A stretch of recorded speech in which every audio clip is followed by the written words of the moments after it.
welcome back, Alpha Hunters. Hope everybody's having a terrific Tuesday. We saw a little bit of a gap down here on the SPY. A little bit more of a gap down on the Qs. We'll get to that. Whew. So, SPY, a little bit of a gap down here, about 0.15%. It wasn't a crazy gap on the SPY. It's really more on the tech side, so we'll take a look at that here in a sec. Nice little double bottom here in the first hour, and then it's kind of just been off to the races up to about, I guess, about an hour ago. Kind of had that huge kind of blow off the top wick there. Yeah, about an hour ago. Pulled back, had a nice little run the middle part of the past hour, and then, been rolling down here for about 15 minutes or so, or trying to roll over here. So we'll see what happens. Maybe we do form this little double top intraday, or maybe run back down. It'll be an interesting look, especially as we go into the end of the day, and we are 24 hours away from getting Fed policy decision for March. That's always fun.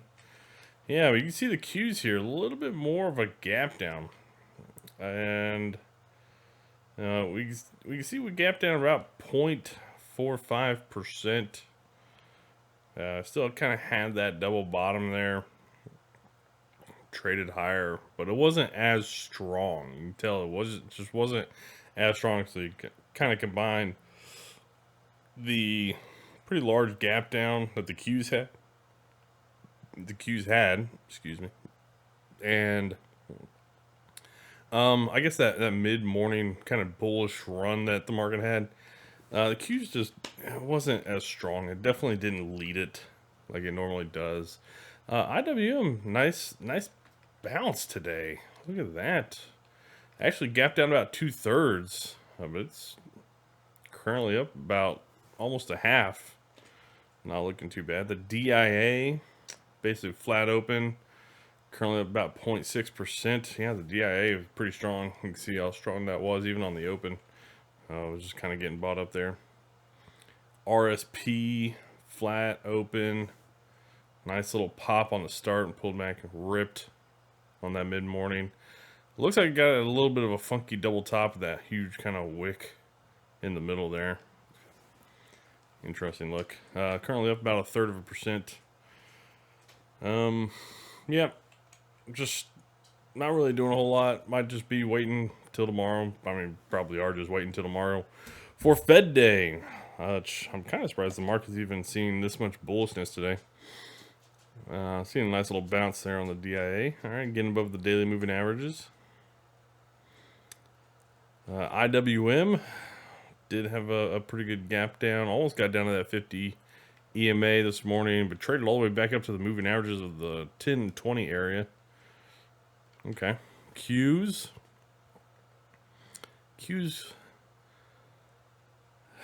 I mean, it's not looking great, but it's not looking bad.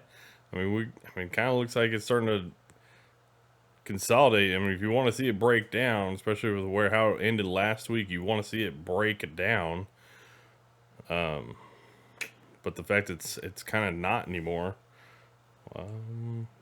Definitely. I mean, we'll have to just wait and see. I mean, you don't want to say like here's the dip buy opportunity. I mean, I could definitely make the case for it because you have a pretty low stop.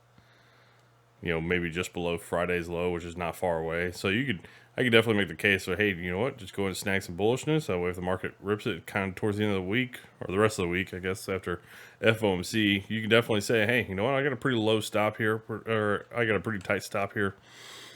If we roll over, you could probably just flip that position, just take it down to the 50 EMA if we wind up breaking down. And the SPY's looking good, man. It's looking pretty good. Jeez. Okay. So that's the SPY. Interesting. All right. VIX. What do we got here on the VIX? That VIX is a little bit lower. Still kind of surprised it's even dropped off as much as it has to start the week, especially with FOMC on Wednesday. Take a look at the dollar. Dollars continue to push higher. All right. Got a nice little... Yeah, we had a nice little run through the morning overnight action and just kind of been fading ever so slightly ever since. Okay. GLD, GLD, not looking too bad.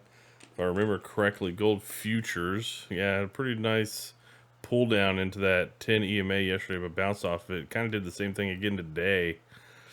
So, gold, GLD, not looking all that bad. Still just might be consolidating. 10-year yields, resting from multiple days of bullish action. 6 days the yields went higher. So you finally get a day that looks like they're not going to go higher.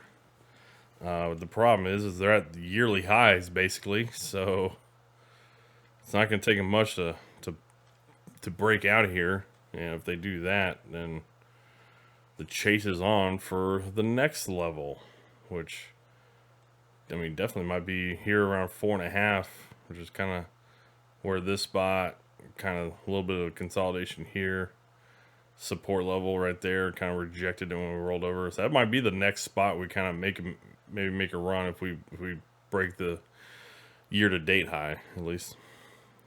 10-2 inversion, not looking too bad. Looks like still just kind of consolidating, maybe curling up here. We'll have to take a see tomorrow. I'd imagine bonds will be moving pretty good tomorrow.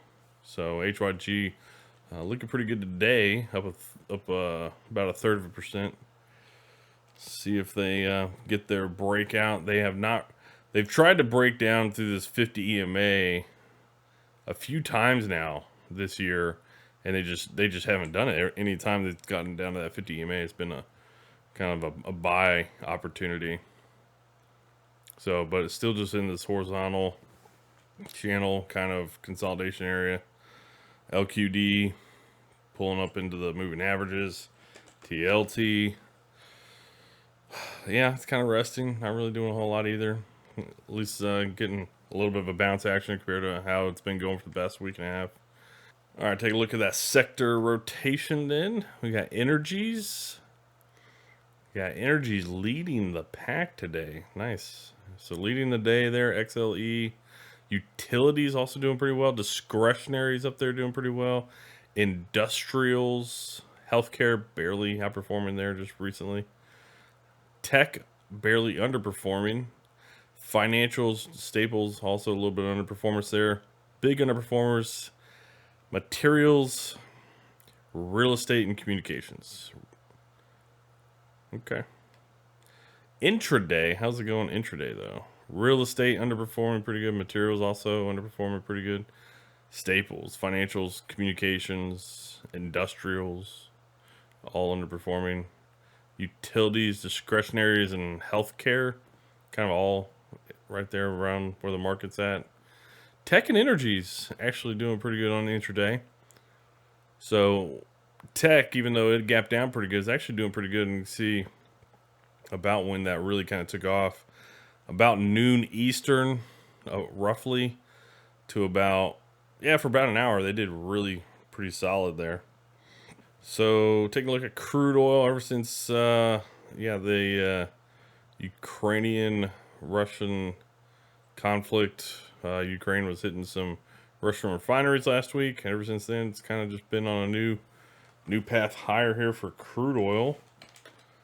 Same kind of thing there for gasoline. Gasoline's looking really good. If you want to see crude oil go higher, it always helps to see gasoline going higher. Gasoline and heating oil. So here's heating oil. Heating oil is not so much looking as strong, but it's not making new lows. That's the main thing. So let's get ready a little bit for the Fed. So we got Fed in focus, right? The rates trade is back in focus for stock investors, and overlooked Fed policies coming into focus. Yeah, basically, I was just kind of skimming this article before I got on the mic.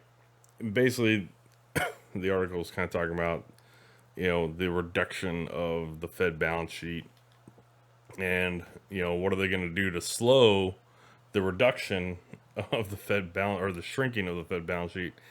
And that's a tough one, man. I don't know. I don't.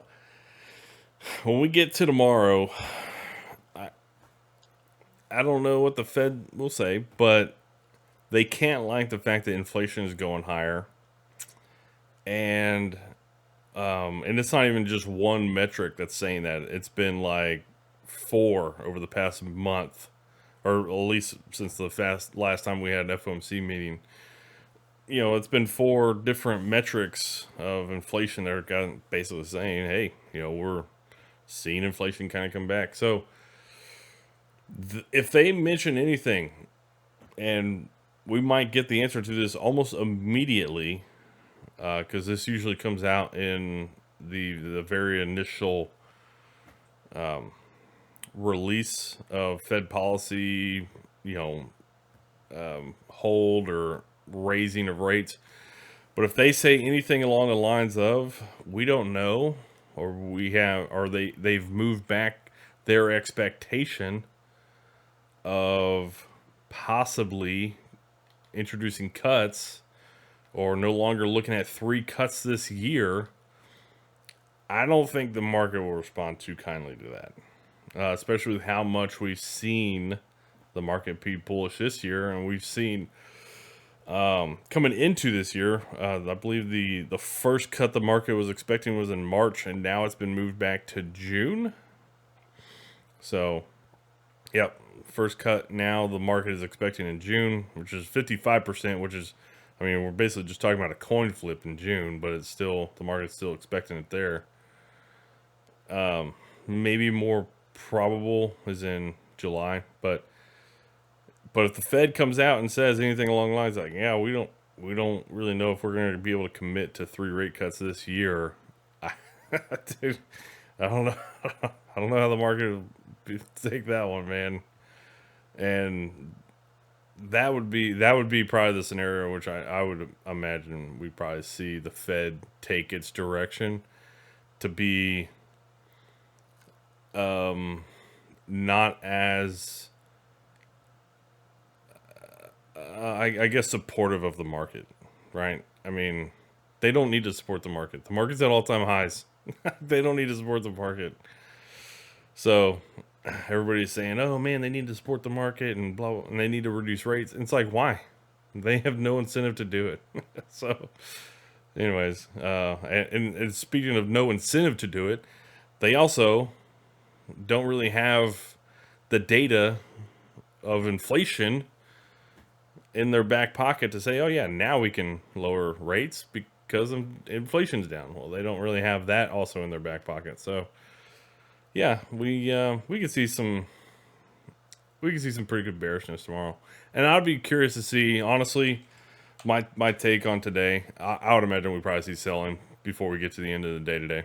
I'd imagine here over the next last hour, 45 minutes now, we probably see some selling come in. I might be wrong on that take. Maybe we'll see the market rip since I am making that take, but I would imagine we do see some selling. I'd imagine we trade lower from here.